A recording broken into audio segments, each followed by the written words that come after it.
Alejandra Zúñiga, abogada, académica de la Escuela de Derecho de la Universidad de Valparaíso y candidata a la Convención Constituyente por el Distrito 7. Y lo que queremos conversar tiene que ver con la renta universal. Vamos rápido con Alejandra. Bienvenida a La Voz de los que Sobran. ¿Cómo estás? Muy bien, muchas gracias. Muy bien, vamos a ir al grano rápidamente, Ale, porque básicamente estamos con el tiempo más cortito que en otras ocasiones. Tuvimos algunos problemas técnicos, pero ya estamos de vuelta con todas las redes sociales y así que todo bien. Ale, ¿de qué se trata esta propuesta, ¿no es cierto?, del ingreso básico universal que tenga una perspectiva de género y que tú quieres llevar a la Convención Constitucional? Cuéntanos un poco de esta idea. Bueno, la propuesta de ingreso básico universal obviamente no es mía, es una propuesta muy antigua, desde hace 2 siglos que se está planteando, pero digamos en resumen se trata de entregar un ingreso regular que se paga en efectivo a todos los miembros de la sociedad, con independencia de cualquier otra fuente que ellos reciban de ingreso o cualquier condición personal que tengan en su vida privada, digamos, ¿no? O sea, es un ingreso incondicional, irrenunciable, que se paga a cada individuo en virtud de su residencia legal en un país o en virtud de la ciudadanía. Eso lo tiene que definir luego, quien construye la política pública, ¿no? Pero la esencia, la idea es que es un ingreso incondicional. O sea, no hay control de recursos ni contraprestaciones asociadas. Y es universal, en principio, para todos los miembros de la sociedad. Por eso se le llama ingreso de existencia, ¿no? Porque tiene por objeto, de alguna manera, permitir a las personas lo mínimo necesario para poder sobrevivir, ¿no? Con independencia de cualquier recurso que puedan o no puedan las personas incorporar. Y eso, esta propuesta nos ha golpeado fuertemente en todo el mundo, ¿verdad? A propósito de la pandemia, la pérdida de trabajos y la realidad de muchas personas que se dieron cuenta que simplemente no podían seguir adelante con sus vidas, digamos, puesto que habían perdido sus fuentes de ingresos, y esto afectó especial y particularmente a las mujeres en todo el mundo. Por eso es que mi propuesta de ingreso básico es una propuesta a la que yo le he incorporado esto de la perspectiva de género, ¿no? Porque es interesante porque la propuesta, ustedes ahí mismo en la USACH, ¿no? Clarisa Hardy, ¿verdad?, ha planteado una propuesta, que una muy buena propuesta de ingreso básico universal o renta básica universal, ¿no?, con las características que yo he comentado, pero su propuesta es para todos los adultos, ¿verdad? Que es en general las propuestas como se suelen construir. El problema de esa propuesta es que creo que es una propuesta que está muy bien, pero es pre-pandemia. Post-pandemia, creo que es muy claro que las mujeres hemos asumido un costo social de la pandemia muchísimo más alto, muchísimo mayor al que han sufrido los hombres. Todas las estadísticas antiguas, ¿verdad?, que ya conocíamos, de la feminización de la pobreza, ¿verdad?, del hecho que las mujeres tienen menos posibilidades de acceder a buenos puestos de trabajo, sus problemas en relación con los deberes de cuidado, etcétera. Todo eso que ya sabíamos, que ya conocíamos, se vio acrecentado de manera brutal con la pandemia. Claro. Entonces, mi propuesta concreta es que el ingreso básico, que debiera incorporarse en una constitución como un derecho fundamental, el derecho a lo mínimo para poder sobrevivir, ¿no?, debiera pagarse a todas las personas desde el momento del nacimiento, o sea, desde el nacimiento, no desde la mayoría de edad. ¿Por qué desde el nacimiento? Claro, y ahí está la perspectiva de género. ¿Por qué desde el nacimiento? Desde el nacimiento porque el 80% de los cuidadores en el mundo son mujeres, ¿no? Chile no es una excepción. Chile no es una excepción. De hecho, Chile es más alto, si no me equivoco. Sí, o sea, aparece la estadística cada rato, ¿verdad? Mostrando cómo somos las mujeres las que tenemos. Y cuando hablamos de cuidado, no hablamos solamente de niños, hablamos de ancianos, hablamos de enfermos, de discapacitados, ¿verdad? Claro. Que son siempre cuidados por mujeres. Un cuidado que se hace fuera, ¿verdad?, del espacio del entorno laboral, que se hace gratuitamente y a costa de la salud y de la calidad de vida de las mujeres, ¿no? Y por eso ya están en todos los índices muy mal parados. Déjame solamente terminar la idea para terminar la propuesta. Pues, entonces, por ello, ¿cuál es la propuesta? Si se paga un ingreso básico desde el nacimiento, ¿qué ocurre? Que mi propuesta es que las mujeres o los cuidadores, vamos a ponerlo en términos generales, pero las mujeres cuidadoras van a tener derecho a administrar el ingreso básico de aquellos a quienes cuidan. Claro. ¿De acuerdo? Perfecto. Y de esa forma, ellas recibirían indirectamente un salario por su trabajo de cuidado, insisto, no solo de niños, sino de enfermos, de ancianos, de discapacitados y de todos aquellos a quienes cuidan. Entonces ella recibiría su propio ingreso básico y además el ingreso básico de aquellos a quienes cuida, de manera que el ingreso básico no pasaría a preocupar al feminismo. Ojo, el ingreso básico ha preocupado al feminismo porque dice esto va a incentivar a que las mujeres se queden en casa, ¿verdad? Cuidando a los niños. No, porque si, este ingreso básico en el fondo lo que haría es a la mujer remunerarla mientras ella quiere realizar esas labores de cuidado, si es que ella quiere, ojo, incentivaría a los hombres también a realizar la labor de cuidado. Yo creo también que por ahí va la cosa, ¿no? Como que emparejaría la cancha y un poco como que lo están preguntando y por eso quiero hacer hincapié, Daniel, antes de pasarte la palabra. Esto no está diciendo que solo sea para las mujeres este ingreso universal básico, sino que ya que las mujeres cumplimos en mayor cantidad, digamos, la labor de los cuidados, podríamos también tener, entonces, comillas, una especie de sueldo, ¿verdad?, por realizar esas labores de cuidado. Daniel. Claro, pero es porque administras el ingreso básico de los otros,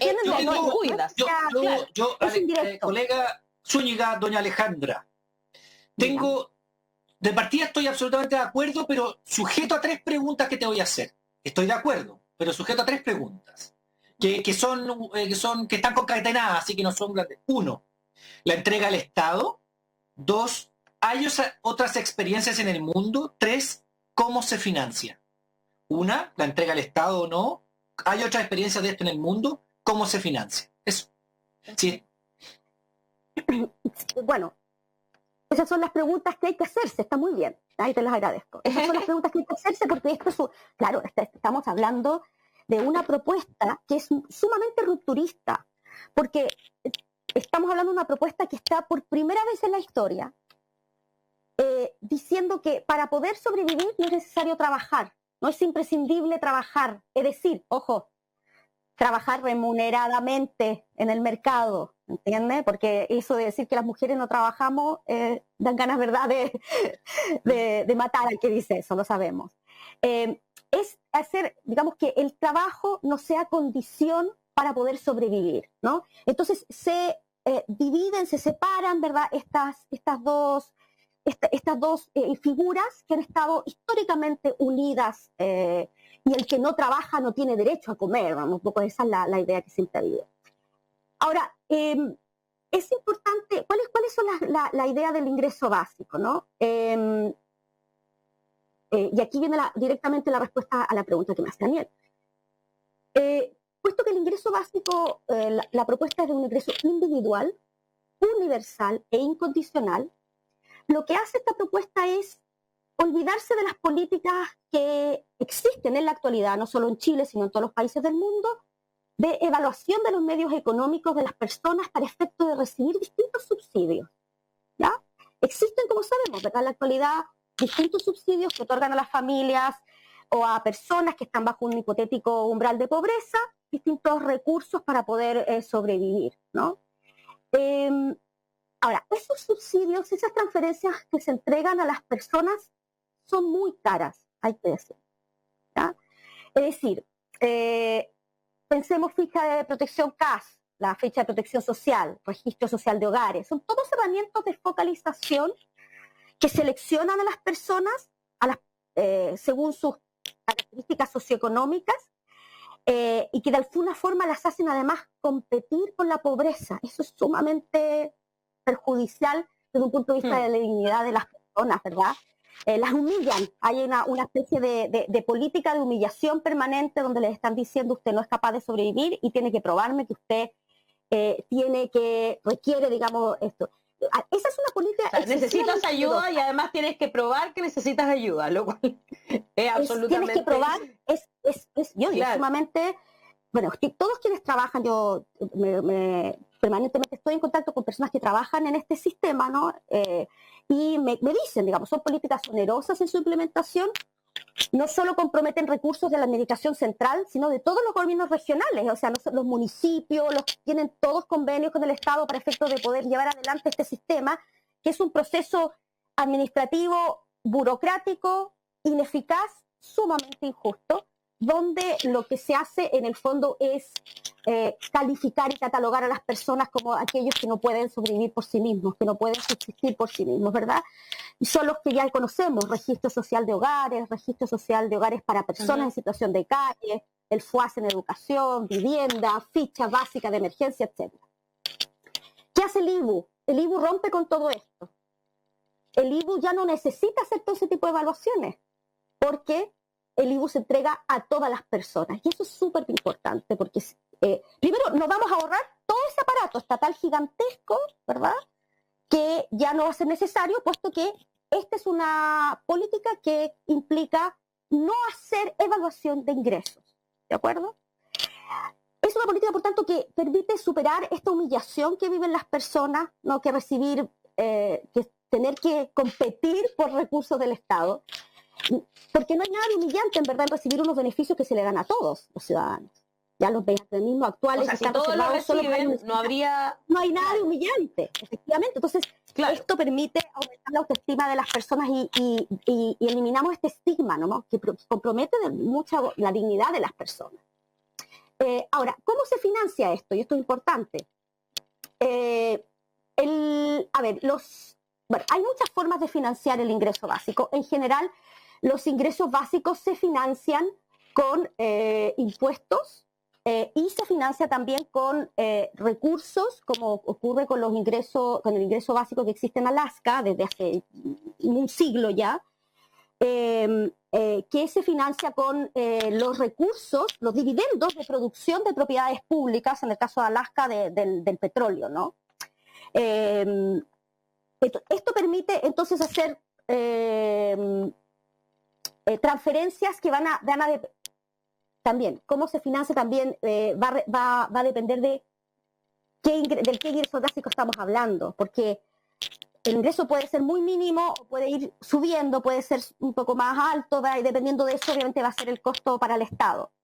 Pero lo que sí tenemos que pensar es que el ingreso básico, porque esa también puede ser otra pregunta que me podrían haber hecho, ¿verdad? Es, oye, pero le voy a dar un ingreso básico a Piñera, ¿verdad? O sea, los ricos se van a hacer más ricos, los pobres se van a hacer más pobres, ¿no? Por supuesto que no, ¿verdad? Hay que saber un poquito nomás de cómo funcionan los sistemas tributarios en el mundo y sabemos que eso no es así. Los ricos, ¿verdad? Puesto que pagan más impuestos, puesto que los sistemas tributarios teóricamente son sistemas progresivos, ¿verdad?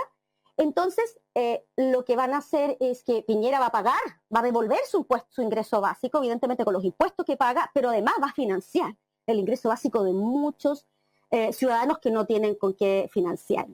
Entonces, el ingreso básico de ninguna manera va a beneficiar, digamos, a quienes más tienen, sino que lo que hace es redistribuir, ¿verdad?, los recursos del Estado y que es lo que yo creo que todos queremos en Chile, ¿no? Y el estallido social lo demostró, que es de alguna forma poder democratizar un poco este mercado que tenemos en la actualidad. O sea, el mercado hoy el capitalismo nos demostró que es incapaz de llevar a cabo formas espontáneas de redistribución equitativa de recursos sociales, ¿no? Y por eso todos los países desarrollados del mundo incorporan mecanismos de redistribución que no compiten. O sea, yo no estoy hablando de eliminar el mercado de ninguna manera, ¿no? Ni capitalismo, no, de ninguna manera. Simplemente lo que tenemos que hacer es reinsertar el mercado en la democracia y de alguna forma darle al mercado y al capitalismo los recursos humanos que necesita para seguir funcionando. Porque en una sociedad como la actual, con el capitalismo cognitivo en explosión, capitalismo cognitivo que además se explotó además con la pandemia, ¿no? Y esto ya lo dijo Piketty, ¿verdad?, en su famosísimo libro, ¿verdad?, sobre el capital del siglo XX, ¿no? Tenemos que buscar formas de redistribuir el ingreso y de permitir que las ganancias, que hoy en día son asimétricas, ¿verdad?, puedan de alguna forma llegar a todas las personas, y para eso tenemos que lograr que los individuos sigan siendo consumidores. Por eso tú sabes que ¿dónde nace? Cuando tú me preguntas si ha habido experimentos de ingreso básico, ha habido experimentos de ingreso básico en varios países, pero quienes más apoyan hoy día los ingresos básicos son los grandes millonarios de Silicon Valley, Facebook, claro, Google. ¿Y por qué? Uno dice, ¿por qué ellos están apoyando el ingreso básico? Ellos tienen hoy en día experimentos de ingreso básico en Estados Unidos, en distintos lugares, en California, precisamente porque ellos dicen, ¿sabes qué? El capitalismo cognitivo ha aumentado con la inteligencia artificial y la disminución, por tanto, de los trabajos, van a hacer que el capitalismo se destruya. ¿Por qué? Porque claro, sin consumidores no hay capitalismo, no hay mercado. Eso es interesante, que tiene que ver como con los nuevos trabajos, ¿no? Y cómo tenemos que ir repensando el mercado laboral. Voy a leer algunos comentarios que son, es interesante, Ale, y te lo voy a plantear así, porque son bien dispares. Mira, por ejemplo, en Facebook Pedro Peñalosa dice, en Suecia el sistema tributario es distinto. Valeria Solís, qué agradable es escuchar propuestas sanas, razonables y hacer un diagnóstico tan evidente y que sin embargo ha sido tan manipulado y superficializado. Gracias y saludos. Paola Bielma dice, buena propuesta de Alejandra, solo que es una pena que se debe incentivar a los hombres para ser cuidadores. La ética del cuidado es una tarea pendiente. Bueno, eso es algo, también lo conversamos ayer justamente a raíz de este estudio de la CEPAL que dice que las mujeres vamos a retroceder 10 años después de la pandemia, ¿no?, en nuestra entrada en el mercado laboral. En YouTube, Juan Valencia dice, la nueva Constitución debe asegurar el trabajo a todos los habitantes del país, ya que el Estado te saca el 19% de cualquier compra que realiza cualquier ciudadano, se refiere al IVA.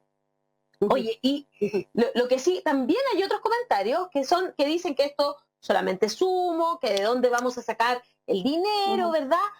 Hay esta como dualidad en quienes nos están escuchando. Hassan, tú tienes un comentario y una pregunta que quieres hacerle a Alejandra. Ah, qué lástima, no se escucha Hassan. Pero ¿cómo es la cosa? Ahora no escuchamos. Fuera Hassan, que venga otro. Ahora no se escucha. Oye, ahora sí. Ahora sí. Desde arriba. Yo estaba diciendo primero que muchas gracias a Alejandra por la descripción tan bonita de la propuesta y el diagnóstico que es un diagnóstico muy correcto acerca del machismo del sistema capitalista al final. No, al final el sistema capitalista funciona a través del trabajo no remunerado, que es por mayoría aplastante de las mujeres. Entonces, evidentemente tenemos que hacer algo al respecto. Yo comparto totalmente esa parte. Sin embargo, a mí me genera muchas dudas la propuesta del ingreso básico universal. El problema que yo tengo es precisamente con algo que mencionaste al final, que es los millonarios de Silicon Valley los que están proponiendo eso. Ya, de hecho, en Chile, la persona que pone eso en primera portada de la prensa empresarial oficialista es nada menos que Juan Sutil. Y el problema del ingreso básico universal en términos de la política pública es que hay en realidad dos tipos de ingreso básico universal. Uno que al final es un subsidio a los empleadores para que ellos puedan pagar más. Porque al final uno paga un monto a todas las personas, pero ese monto no es suficiente para sobrevivir. Entonces, ¿qué pasa? Las personas reciben ese monto y además trabajan. Entonces, las empresas pueden pagar salarios más bajos y por eso los millonarios aman a la propuesta de renta básica universal. De hecho, el padre del concepto del ingreso básico es nada menos que Milton Friedman de la Escuela de Chicago. Y eso es lo que me preocupa, con el mismo discurso que vamos a simplificar el sistema de pagos estatales, que vamos a sacar toda la burocracia y hacer ese pago universal bajo a todas las personas. Es un subsidio al capitalismo y no una forma de criticarla. Ahora hay otras formas de renta básica que son mucho más altas en el nivel de ayuda que dan, mucho más alta la ayuda, y por ende, al final los empleadores están obligados a pagar mejores salarios, porque si no aumentan los salarios, las personas se quedan en casa nomás viviendo de la renta básica. El problema es que en la realidad de las políticas públicas se genera una coalición entre las personas que tienen la visión mínima de la renta básica y las personas que tienen la visión maximalista. Y a la hora de llevar eso a la práctica, termina ganando la visión mínima, que de hecho es peor que la actualidad, porque es renta básica en vez de derechos sociales. A mí me genera muchos problemas la idea de pasar dinero a las personas y después pueden comprar en el mercado su salud, comprar en el mercado la educación. Yo prefiero derechos sociales y no la renta básica. Y en el caso de la perspectiva de género, hay un tremendo informe, ¿cierto?, de la OIT, que hablan de los trabajos de cuidado y tiene ese sistema de los 5 R: reconocer, reducir, redistribuir, recompensar y representar. Donde la idea es precisamente dar a las mujeres que están haciendo trabajo no remunerado, ¿cierto?, cosas como la sala cuna universal. 2 años en el Congreso está dormida la ley. Eso permite a las mujeres salir a trabajar y con eso pueden exigir a través de la parte R, que es representar, mejores salarios a través de sus sindicatos. Y eso da una dinámica, en mi opinión, mucho más saludable que la renta universal, porque en el caso de la renta universal hay el riesgo de estar subsidiando a los empleadores, mientras que en una estrategia donde están con derechos sindicales, están con la posibilidad más bien de ir al punto de donde está la explotación del trabajo a exigir mejores derechos. Por eso me genera duda. Antes que Alejandra te responda, que me parece que obviamente viene al caso que lo haga, sino que antes solo quiero hacer una pequeña ápice que tiene que ver con que ese proyecto de sala cuna universal tiene un nombre muy bonito, pero la ley realmente no tiene que ver con la sala cuna universal, es una pésima ley. Por eso no se ha aprobado y espero que no se apruebe nunca, a los trabajadores, porque se llama sala cuna universal, sin embargo, es en realidad la privatización del sistema de educación primaria. Ahora, Alex le puede responder a Hassan lo que tiene que ver con la renta básica universal versus los derechos sociales, que básicamente esa es la pregunta. Sí.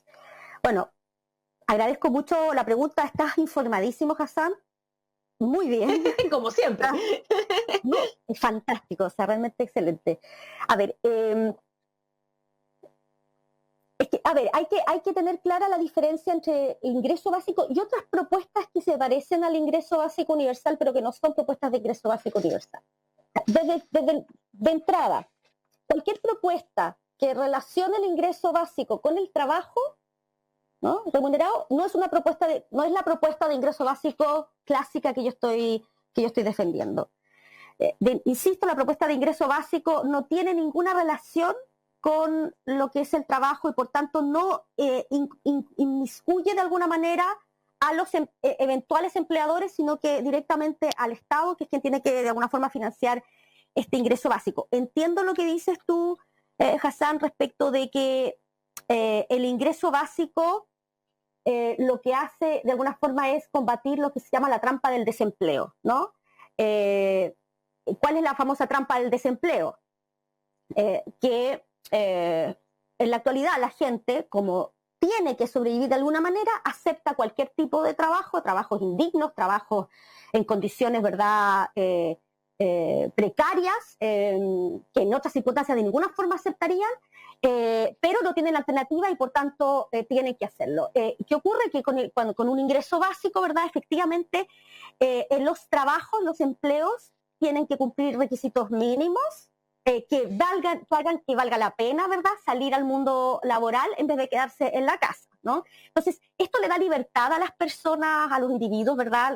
Insisto, les devuelve su dignidad para poder elegir qué trabajos realmente les compensan y así además preferir, por ejemplo, que esto es muy importante en el mundo hoy, insisto, del capitalismo cognitivo, de la inteligencia artificial, que está reemplazando muchos puestos de trabajo, va a permitir que las personas entonces, en vez de ir a realizar trabajos con sueldos paupérrimos y en condiciones muy, muy precarias, prefieren entonces dedicarse a prepararse, ¿verdad?, a estudiar o a prepararse para realizar trabajos, digamos, mejor remunerados, en mejores condiciones.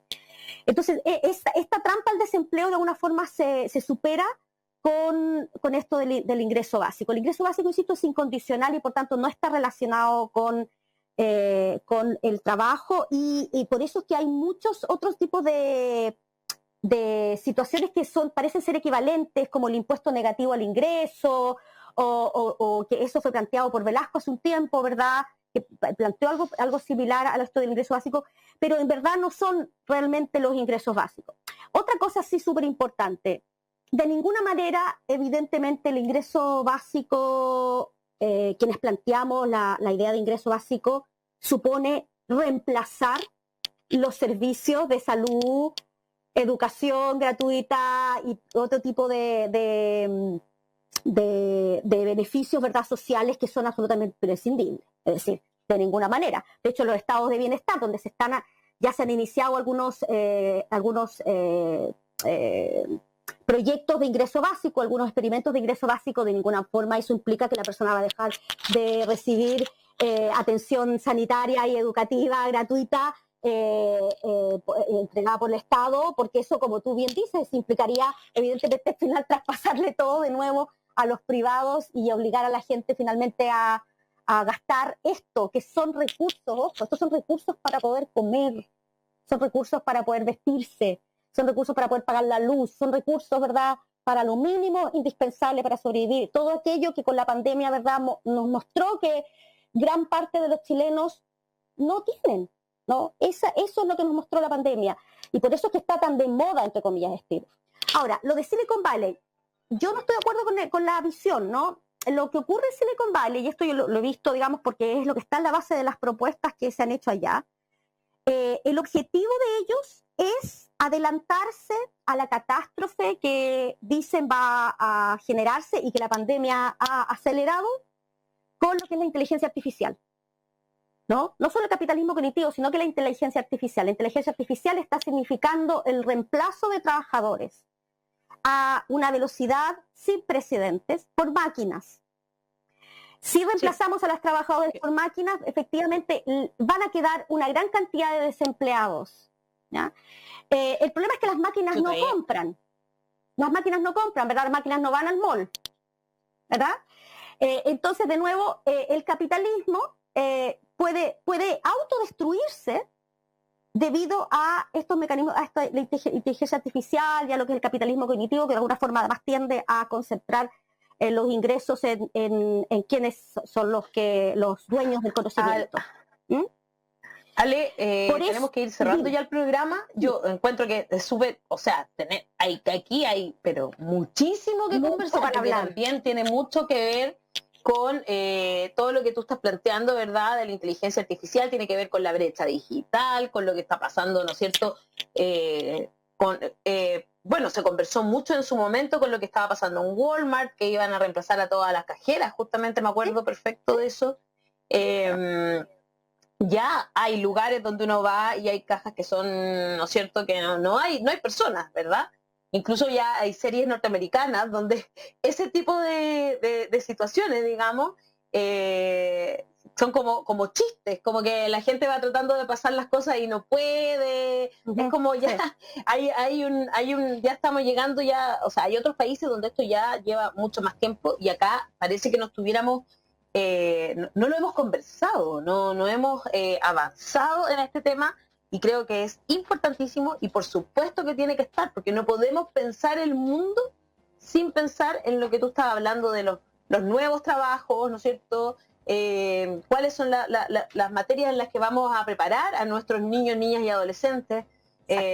Muy interesante me parece, todo lo que tiene que ver con la programación, ¿no es cierto? Como lenguaje básico. Y hay que adelantarse urgentemente antes de que sea una tragedia, digamos. A la tragedia de la inteligencia artificial, y sobre todo hay que adelantarse o responder, y por eso yo creo que la nueva constitución, y por eso yo estoy candidata a constituyente, la nueva constitución tiene que hacer un esfuerzo, pensando que vamos a tener un 50% de candidatas mujeres, de convencionales mujeres, tiene que hacer un esfuerzo por introducir mecanismos que permitan ayudar a las mujeres a superar esta catástrofe del cuidado que ha significado la pandemia. Y el ingreso básico, con perspectiva de género, que planteo es el mecanismo. Ya pues, Alejandra, muchas gracias por haber estado. Obviamente yo creo que este tema da para mucho más, así que seguramente te vamos a invitar de nuevo. Alejandra Zúñiga, abogada, muchas gracias, académica también de la Universidad de Valparaíso. Muchas gracias por estar esta mañana con nosotros y nosotras. Oye,